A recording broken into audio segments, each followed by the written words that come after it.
അമ്മാവാ നിക്ക് നിന്നോടൊക്കെ ആരാ ഇതിനകത്ത് കിടക്കാൻ പറഞ്ഞേ? ഇവിടെ കയറി താമസിക്കാൻ വേണ്ടി വന്നൊന്നുമല്ല. സമൂഹത്തിൽ ഇത്തിരി നിലയും വിലയുള്ള ഒരുത്തനാ ഞാൻ. ഭാര്യ വണങ്ങി പോയെന്ന് നാട്ടുകാരിറങ്ങാൻ എന്റെ നാണക്കേട് എനിക്കാ. നാണക്കേടാ?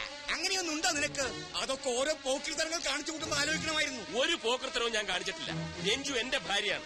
ഞാൻ വിളിച്ചാൽ അവൾ വരുമെങ്കിൽ അവളെ ഞാൻ കൊണ്ടുപോകും. നിന്റെ മുഖം പോലെ അവൾക്ക് കാണണ്ടാ പറഞ്ഞേ. അത് അവള് പറയട്ടെ. അവള് മുഖത്ത് നോക്കി പറഞ്ഞാൽ നീ പോവോ? അവള് മുഖത്ത് നോക്കി പറഞ്ഞാൽ ഞാൻ പോകും. എന്നാ ഞാൻ പറയിപ്പിക്കാം. രഞ്ജു രഞ്ജു മോളെ, രഞ്ജു രഞ്ജു രഞ്ജു രഞ്ജു രഞ്ജു മോളെ, രഞ്ജു അവളിത് എവിടെ പോയി? കുളിക്കേ? ഇത്ര രാവിലെ അവള് കുളിക്കത്തില്ല. ഞാൻ പറയാം, അവള് ചായ ഉണ്ടാക്കുമായിരിക്കും. അടുക്കളയെ കാണും. കിറ്റു അടുക്കളയിൽ അവളെന്നോട്ട് വിളി. ഇപ്പൊ വരും. ചേച്ചി, രഞ്ജു ചേച്ചി, രഞ്ജു ചേച്ചി അവിടെയെങ്കില്ല. അവിടെ ഇല്ലേ? ബെഡ്റൂമിൽ കിടന്ന് ഉറങ്ങുമായിരിക്കും. ഞാൻ വിളിച്ചോണ്ട് വരാം. വേണ്ട, നീ അങ്ങോട്ട് വരണ്ട, ഞാൻ പോയി നോക്കിട്ട് വരാം. എന്നാ അമ്മ പോയി നോക്കിട്ട് വാ. രഞ്ജു രഞ്ജു ചേച്ചി, രഞ്ജു മോളെ, ഇതെന്തു പറ്റി? ഒരു യുദ്ധം നടന്ന പോലെ ഉണ്ടല്ലോ. അയ്യോ, ഇവിടെ എന്ത് സംഭവിച്ചു? എനിക്ക് ഒന്നും മനസ്സിലാവുന്നില്ല. കിഡ്നാപ്പിംഗ് നടന്ന പോലെ ഉണ്ട്. രഞ്ജു മോളെ, രഞ്ജു രഞ്ജു ചേച്ചി, ചേച്ചി രഞ്ജു ഇവിടെ ഇല്ല. അമ്മാവ സത്യം പറ, എന്റെ രഞ്ജുവിന് എന്ത് പറ്റി? അവൾക്ക് എന്ത് പറ്റേ? ഞാൻ പറയാം. എന്നെ ഉപേക്ഷിക്കാൻ അമ്മാവൻ നിർബന്ധിച്ചപ്പോൾ അവൾ വഴങ്ങിയില്ല. അങ്ങനെ നിങ്ങൾ തമ്മിൽ വഴക്കായി. സത്യം പറ, എന്റെ രഞ്ജുവിനെ നിങ്ങൾ എന്ത് ചെയ്തു? ഞാനൊന്നും ചെയ്തില്ല, എനിക്കൊന്നും അറിയില്ല. ഈ മുറിയിലില്ല. ഇനി അവൾ വിളി കേൾക്കുമോ അമ്മാവ? മകളെ കൊന്ന അച്ഛൻ തൂക്കിക്കൊന്നു ഉറപ്പാ. ഹലോ, നമ്പ്യാരല്ലേ? അല്ല. അതെ. മകളെ കാണാതെ വേവലാതിപ്പെടുന്നുണ്ടാവും. ഭയപ്പെടണ്ട, മകൾ ഞങ്ങളുടെ പക്കലുണ്ട്. നിങ്ങൾ ആരാ? മകളെ തട്ടിക്കൊണ്ടുപോയവർ ഏതായാലും പൂജാരിയോ പുരോഹിതരാവാൻ വഴിയില്ല. ഞങ്ങൾ പ്രൊഫഷണൽ കിഡ്നാപ്പേഴ്സാണ്. പെണ്ണിനെ കിട്ടണമെങ്കിൽ 1 ലക്ഷം രൂപ, 2 ലക്ഷം രൂപ കിട്ടണം. അല്ലെങ്കിൽ പെണ്ണിന്റെ ശവമായിരിക്കും കിട്ടുക. പണം ഞാൻ തരാം, എനിക്ക് എന്റെ മോളെ തിരിച്ചു കിട്ടിയാ മതി. പണം എവിടെ എത്തിക്കണമെന്ന് പറ. അച്ഛനെ പണം തരാന്ന്. എവിടെ എത്രന്ന്? City tower, city tower. Hello, എവിടെ? City tower. സിറ്റി ടവറിന് മുന്നിൽ കൃത്യം 9 മണിക്ക് പണവുമായി എത്തുക. ശരി. എന്താ അമ്മാവ, ആരാ വിളിച്ചത്? അയ്യോ, നിങ്ങൾ പറഞ്ഞതുപോലെ തന്നെ എന്റെ മോളെ ആരാ കിട്ടേ? അവരെ ഇപ്പൊ വിളിച്ച് 2 ലക്ഷം രൂപ കൊടുത്തവളെ തിരിച്ചു തരാം. 2 ലക്ഷോ 1 ലക്ഷോ എന്നല്ലേ പറഞ്ഞത്? 1 ലക്ഷം കൊടുക്കാനുള്ള പാടുള്ളൂ. 2 പറഞ്ഞാൽ 2 ലക്ഷം കൊടുക്കണ്ടേ? പഴയ കാലമാണോ? പഴയ കാലം എന്ന് പറഞ്ഞാൽ ഒന്നും പറഞ്ഞിട്ട് ഞാൻ കൊടുക്കാന്ന് പറഞ്ഞു. വല്ല സാറ് പോയി എല്ലാം കുഴയും. അമ്മാവൻ ആരാണെന്ന് അവന്മാർ തിരിച്ചറിഞ്ഞു കഴിഞ്ഞാൽ റേറ്റ് ഇങ്ങനെ കൂടിക്കൊണ്ടേയിരിക്കും. ഞങ്ങൾ കൊണ്ട് കൊടുക്കാം. അമ്മാവൻ പൈസ തന്നാ എന്റെ രഞ്ജുവിനെ രക്ഷിക്കുക അമ്മാവാ. കാശ് കൊടുത്തില്ലെങ്കിൽ അവർ ചിലപ്പോ കുട്ടികളെ. കാശ് ഞാൻ തരാം. സത്യം ശിവം സുന്ദരം. നിങ്ങൾ നിൽക്കുന്നതിന്റെ എതിർവശത്ത് ഞങ്ങളുണ്ട്. പണം കൊണ്ടുവന്നിട്ടുണ്ടോ? പണം കൊണ്ടുവന്നിട്ടുണ്ട്. രഞ്ജു എവിടെ? ആദ്യം പണം കാണട്ടെ, ഞങ്ങൾ അങ്ങോട്ട് വരാം. ഓക്കെ? എന്താ ഇങ്ങോട്ട് വരാന്നു. രഞ്ജു എവിടെ? കുട്ടിയെ ഇപ്പോൾ കൊണ്ടുവന്നിട്ടില്ല. സേഫ് ആയിട്ട് സ്ഥലത്ത് ഇരുത്തിയിട്ടുണ്ട്. പണം തന്നാൽ കുട്ടിയെ തരാം. രഞ്ജു എവിടെ എന്നാ ചോദിച്ചത്? അവളെ തന്നാലേ പണം തരും. അന്ന പണം വേണ്ട, കുട്ടിയെ തരുന്നു. എന്നാ നമുക്ക് പോവാം. അപ്പഴത്തെ പോവാന്ന്. ഇതെന്ത് മര്യാദയാണ്? പറഞ്ഞാലും മനസ്സിലാവൂലേ? നിങ്ങൾ പണം തന്നെ, ഞങ്ങൾ കുട്ടിയെ തരാം. ഇത് കുട്ടികളെയല്ല, ഞങ്ങൾ പോലീസിനെ വിളിക്കും. അറമാരെ കിഡ്നാപ്പിംഗ് ഞങ്ങളെ കൊലത്തൊഴില്ല. അതിലിട്ട് ഞങ്ങൾ അരിവിറക്കില്ല. പകൽ സമയത്ത് നടു റോട്ടിൽ വെച്ച് പാർട്ടി എക്സ്ചേഞ്ച് ചെയ്ത പല മണ്ട കിഡ്നാപ്പേഴ്സും ഇന്ന് അകത്താ. ആ പണിക്ക് നമ്മളെ കിട്ടില്ല. പോലീസ് അല്ല, പോലീസിന് ഞങ്ങൾ അറിയിച്ചിട്ടില്ല. അഭ്യാസം ഇറക്കിയാണല്ലേ. കുട്ടിയെ വേണമെങ്കിൽ പണം കിട്ടണം, ഞങ്ങൾ വിശ്വസിക്കാം. നമുക്ക് പോകാം. ഇതേ പോവാ, നീക്ക് ഇത് തന്നെ പരിപാടി. നിന്നെ തുറന്നു കാണിക്ക്.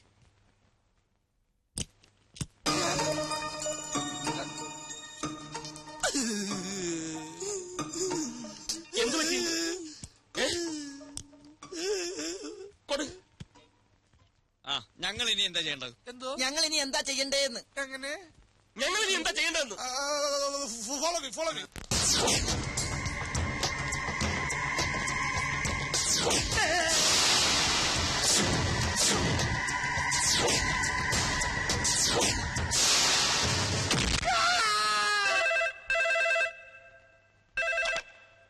ഹലോ.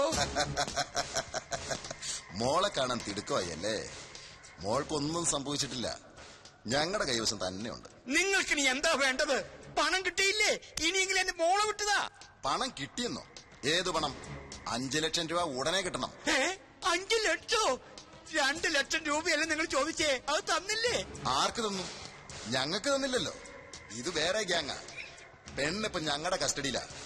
വിട്ടുതരണമെങ്കിൽ കുരിശുപള്ളിക്ക് അടുത്തുള്ള പഴയ കമ്പനി വളപ്പിൽ പണവുമായി എത്തിയിരിക്കണം. പോലീസിനെയും പട്ടാളത്തിനൊന്നും വിളിക്കാൻ നിൽക്കണ്ട. പെണ്ണിന് ജീവനോടെ വേണമെങ്കിൽ മര്യാദയ്ക്ക് പണമായി വാ.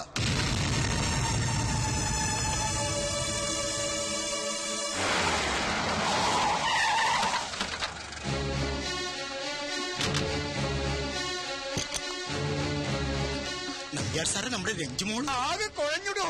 വാ.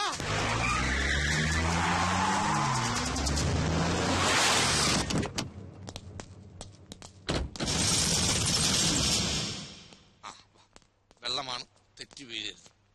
വാ വാ വാ. ആശാനെ, സുന്ദരാശാനെ, ഇവിടെ ഇരുന്നല്ലോ അവരുണ്ടായിരുന്നത്.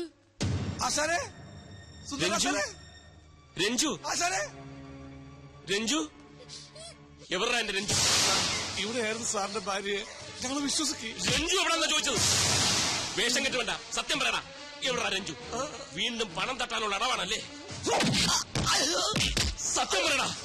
എന്റെ രഞ്ജുവിന് എന്തെങ്കിലും സംഭവിച്ചാലുണ്ടല്ലോ, കൊല്ലും ഞാൻ എല്ലാത്തിനും. സത്യമാണ് സാർ ഞാൻ പറയുന്നത്. ഈ തൂണിലാ കെട്ടിട്ടിരുന്നത്. ആശാനുണ്ടായിരുന്നു. ഞങ്ങൾ ഗുണ്ടകളൊന്നുമല്ല സാർ. എടാ സത്യശിവ, കുറെ തടി മണന്മാര് വന്ന് എന്നെ തല്ലിച്ചതച്ച് സാറിന്റെ ഭാര്യ കൂടെ കടന്നു കളഞ്ഞു.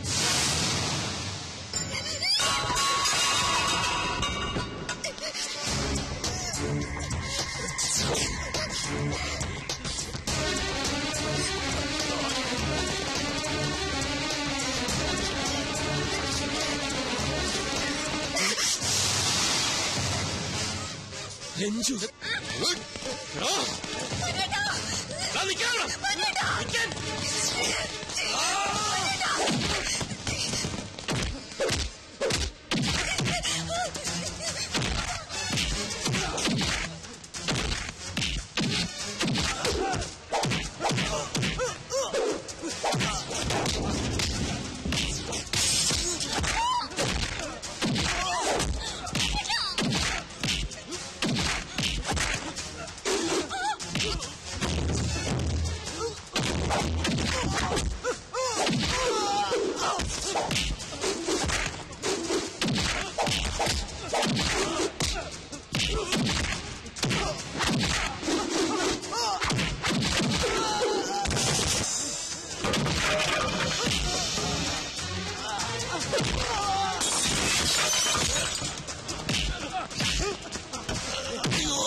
മീൻ കോർത്തല്ലേ?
എന്താ വലിയ ബാലു നോക്കി നിൽക്കാതെ അടിച്ചൊതുക്കണ.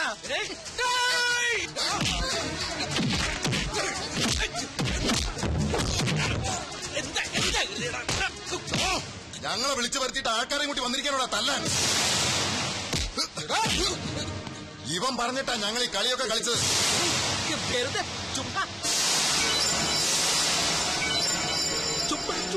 ഇവൻ പറഞ്ഞിട്ടോ? സത്യമായിട്ട് എനിക്കൊന്നും അറിഞ്ഞൂടോ വലിയ.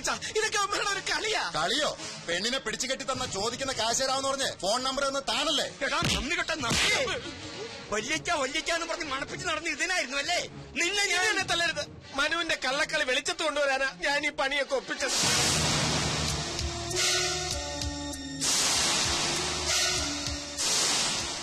എന്റെ കള്ളകളെ മനുഷ്യർ കളിച്ചത്.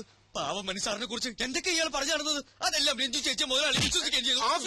ഓഫീസിലായാലും ദിവസം 10 പ്രാവശ്യം സാറിനെ കുറിച്ചും രഞ്ജു ചേച്ചിയെ കുറിച്ചും മാത്രം പറയാറുള്ള മനുഷ്യനെ കച്ചേരിയിൽ വെച്ചും ഇയാളല്ല കള്ളക്കഥ കളിച്ചത്. സാരമില്ല കിച്ചു, ഇപ്പൊ സത്യം എല്ലാവർക്കും ബോധ്യപ്പെട്ടില്ലേ? എനിക്കത് മതി. എനിക്കത് പോരാ. വർമാജി പോലീസിനെ വിളിക്കണോ? ഇവൻ കുറച്ച് നാൾ അകത്ത് കിടക്കട്ടെ. വേണ്ട മാവാ, തൽക്കാലം പോലീസും പട്ടാളമൊന്നും വേണ്ട. ബാലുവും നമ്മുടെ കുടുംബത്തിലെ ഒരു അംഗമല്ലേ. അതുകൊണ്ട് ഈ ഒരു തെറ്റ് പൊറുക്കണമെന്നാണ് എനിക്ക് പറയാനുള്ളത്. ഇതേ കണ്ടില്ല മുതലാളി, മനസ്സാറിനോട് ഇത്രയും ദ്രോഹം ചെയ്തിട്ടും ആ മനസ്സ് കണ്ടില്ലേ? പോലീസിനൊന്നും വിളിക്കണ്ട, സാർ ക്ഷമിക്കേ. സാറ് ക്ഷമിച്ചു. ആ മോൻ കണ്ടാൽ അറിഞ്ഞൂടെ? പോലീസിനെ വിളിക്കില്ല. ഈ ഉപകാരം ഞാൻ ഒരിക്കലും മറക്കില്ല. വല്യച്ഛ, ഓടാ. അല്ല, അപ്പൊ കിച്ചുവിന്റെ അഖിലയുടെ കാര്യം എന്തായി? അവരുടെ കാര്യം അവര് നോക്കിക്കൊള്ളും. നിന്റെ കാര്യം നീ നോക്കിക്കോ.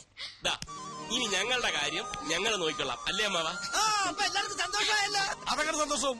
ഞാൻ കിട്ടാണ് ഞാൻ കിട്ടണ്ടേ?